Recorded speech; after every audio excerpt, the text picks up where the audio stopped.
Praise lord. మీకు అందరికీ నా హృదయపూర్వక వందనాలు, స్తోత్రాలు. యేసుక్రీస్తు నామంలో మీకు అందరికీ నా వందనాలు.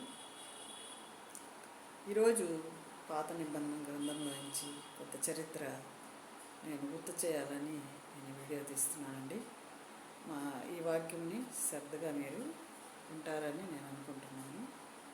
లైక్ చేయండి, సబ్స్క్రైబ్ చేయండి. మళ్ళీ ఇంకొక వీడియో తీయడానికి నాకు అవకాశం ఇవ్వండి. హల్లెలూయా. ఏమిటంటే చరిత్ర మోషే గురించి అండి. మోషే మొట్టమొదట ఆయన యాత్ర తను మంచి లగ్జరీ జీవితం, ధనవంతుడుగా ఒక రాజకుమారుడిగా ఉన్నప్పుడు తన కష్టమే తెలియని పరిస్థితుల్లో ఒక రాజకుమార్తె చేతులు ఆయన పెంచబడిన తర్వాత ఆయన ఐశ్వర్యం అంతా వద్దనుకొని తన నిజ జీవితాన్ని తెలుసుకొని తన తల్లిదండ్రులు ఎవరో ఆయన ఆ రహస్యమైన జీవితాన్ని తెలుసుకొని బయటపడిన తర్వాత ఆయన అన్నీ తెలిసే ఆయన కష్టాలకు ఇష్టపడ్డాడని. అప్పుడు దేవుడిని ఎరగలేదు ఆయన. కానీ దేవుడు, హెబ్రీల దేవుడు ఉన్నాడని తెలుసు, కానీ వాళ్ళ అమ్మ చెప్పింది. కానీ ఆయనకు అంతగా విశ్వాసం లేదు. విశ్వాసం ఎక్కడ తెలుసుకున్నాడంటే సిపోరాని పెళ్లి చేసుకున్నప్పుడే దేవుని గురించి విశ్వాసాన్ని తెలుసుకున్నాడు.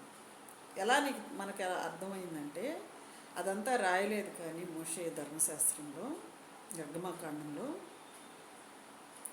ఒకానొక రాత్రి సిపోరా తన భర్త ప్రాణాలు కాపాడిందండి. స్త్రీ అంటే చాలా చులకదనంగా చూస్తారు పురుషులు. అంటే పురుషులు బయట దేన్నైనా జయించగలరు, దేన్నైనా సాధించగలము. స్త్రీ బలహీనరాలు, బలహీనమైన ఘట్టమని పౌలు గారు చెప్పారు. బలహీనమైన పాత్ర. మరి చిన్న విషయానికి కూడా భయపడిపోయి మరి టెన్షన్ పడిపోతాం మనం అంటే కొంచెం పురుషులకి కొంచెం మనం అంటే తేలిక స్వభావం. కానీ కొంతమంది గుర్తించిన వాళ్ళు స్త్రీని గనపరుస్తారు. అయితే ఇక్కడ ఏంటంటే మనం చూడాలనుకున్నది, నేను చెప్పాలనుకున్నది, స్త్రీ చాలా జ్ఞానవంతురాలని సిపోరాను బట్టి నేను తెలుసుకున్నాను. మోషే ఒక విధముగా చూస్తే మోషే లోబడలేదండి దేవుడికి. ఎందుకంటే తన ఆలోచనలు ఐగుప్తుని విడిచిపెట్టిన తర్వాత తన కొత్త జీవితాన్ని ఆయన రుచి చూశాడు. అక్కడ అటువంటి ఐశ్వర్యము, అంతస్తులు, ఆయనకున్నంత సిరి సంపద లేకపోయినప్పటికీ ప్రేమ కలిగిన మనుషులు దొరికారు ఆయనకి. వాళ్ళ నుంచి విడిపోవటానికి ఆయన ఇష్టపడలేదు. మామగారు, హిత్రో, మరదళ్ళు, అక్క బంధుత్వంలో ఆయన పెనవేసుకొని పోయాడు. అందుకు దేవుడి మాటని కొంచెం తృణీకరించాడు ఆయన, వినలేదు కూడా. అయితే ఒక రాత్రి ఆ దేవదూత మరి ఆ ప్రాంతం విడిచిపెట్టి వాళ్ళు ఎందుకు వెళ్ళిపోవాలనుకున్నారు, భార్యాభర్తలు బిడ్డలను తీసుకొని ఒక సత్రంలో దొరికారు. వాళ్ళు సత్రంలో దేవదూత మోషేని చంపాలని ఒక వరలోంచి కత్తి తీసి వేసే సమయానికి మరి సిపోరాకు ఆ తెలివి జ్ఞానం ఎక్కడి నుంచి వచ్చిందో వెంటనే ఆమె వాడిగల ఒక రాయిని తీసుకొని తన బిడ్డకి సున్నతి చేసిందండి. దేవదూత రక్తం చూస్తే వాళ్ళంట ఏమి చేయరంట, ఆగిపోతారంట. రక్తాన్ని చూస్తే వాళ్ళు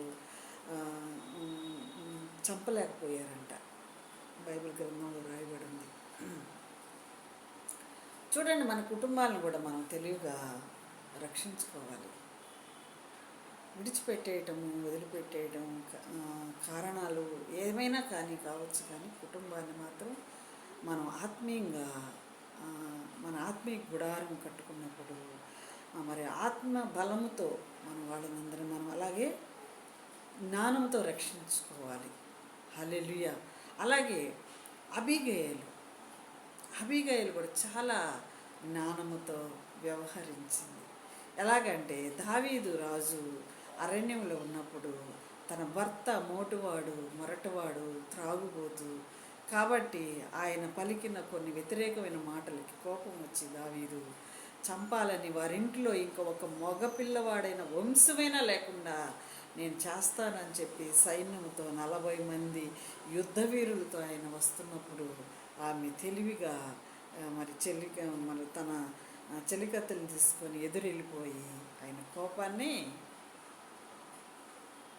తగ్గేటట్టు చేసింది. క్షమాపణ అడిగింది తన భర్త విషయంలో. నా భర్తను బట్టి నన్ను క్షమించాయి, నన్ను బట్టి నా భర్తను క్షమించమని ప్రాధేయపడింది. దేవుడు తీర్పు తర్వాత తీర్చాడు, అది విషయం, వేరే విషయం. అది మొట్టమొదటిగా స్త్రీ ఎంత చురుకుతనంతో జ్ఞానంతో వ్యవహరించిందో.